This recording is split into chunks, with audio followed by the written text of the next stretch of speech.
challenges and opportunities for international trade and a changing global economy. Sure. Thank you, Paul.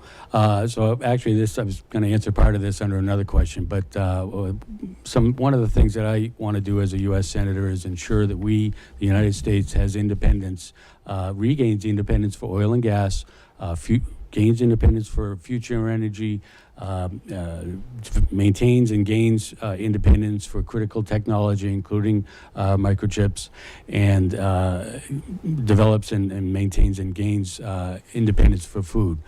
So those four things are tops on my list on my platform: abiding by the Constitution, promoting economic prosperity, and ensuring defense, security, and order.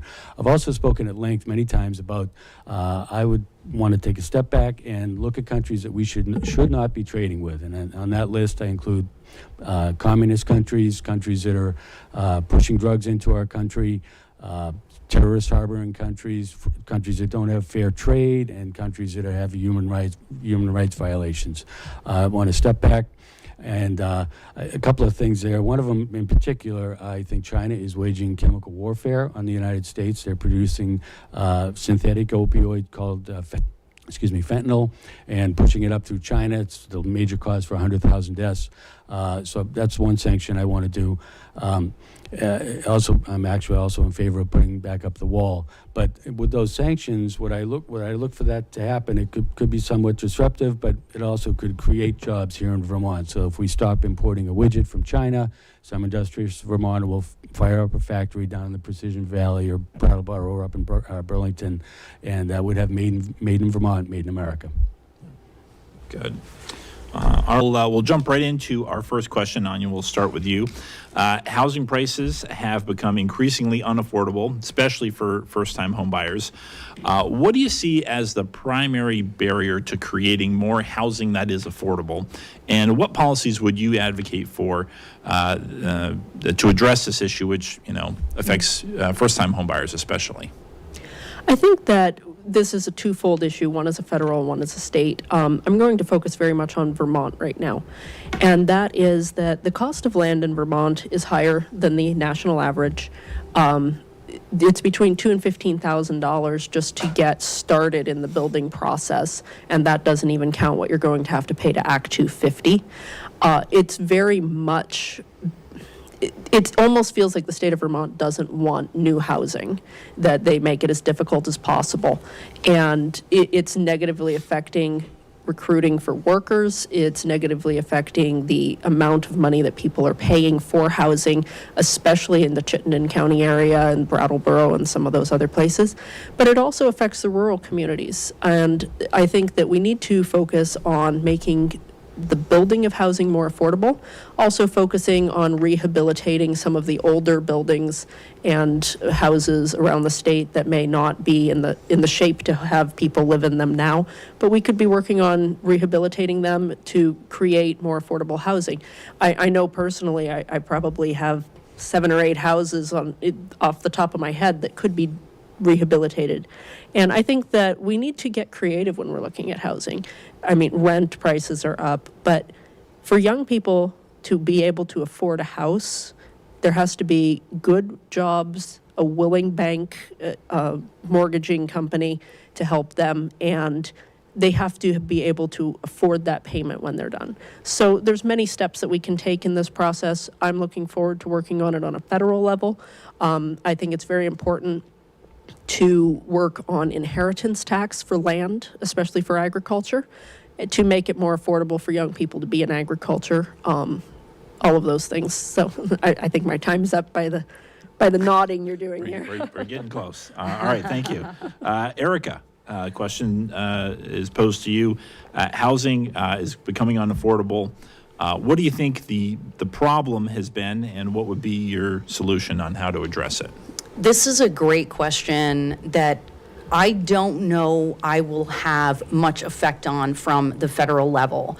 We see that so much of what makes Vermont unaffordable is actually government overreach, government regulations here in Vermont. So number one, we would need to repeal Act 250, or at least severely reform it to make it so if I want to build a 13-unit apartment building, I'm not spending hundreds of thousands of dollars in permits and fees before I've had an architectural drawing or a shovel put in the ground.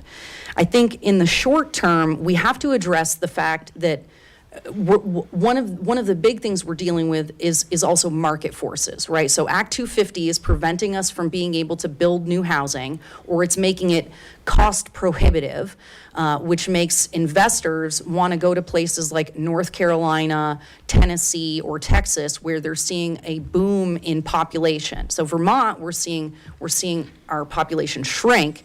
It's also a very ugly regulatory environment. We're 47th out of 50 in economic performance, or economic prospects. So we got to deal with that, number one. And perhaps what Vermont could do in the short term is put a moratorium on allowing second home or investment purchases here in Vermont.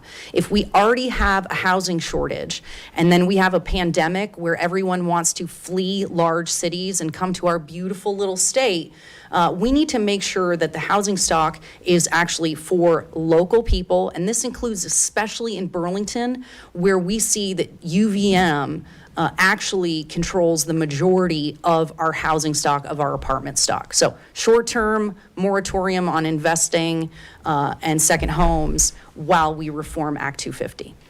All right. Thank you very much. Next question, we'll go back to you, Erica. Chase from St. Johnsbury asks, what action will you take regarding regulations on fuel and energy? Do we need to reconsider things like adjusting fueling standards?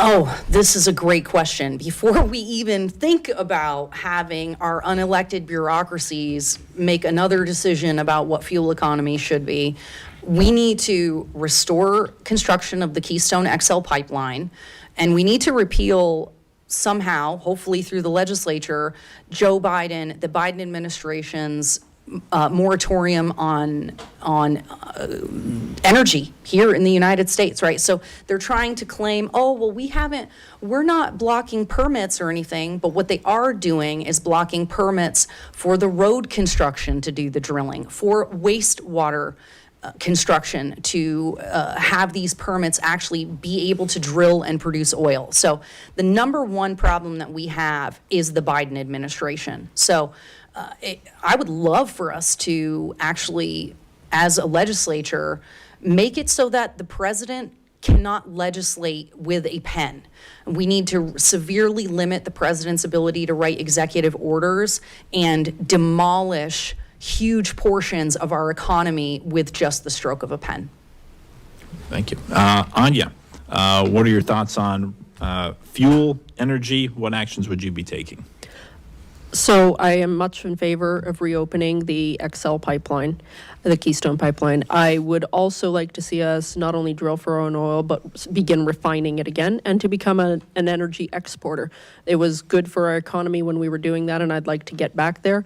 The Biden administration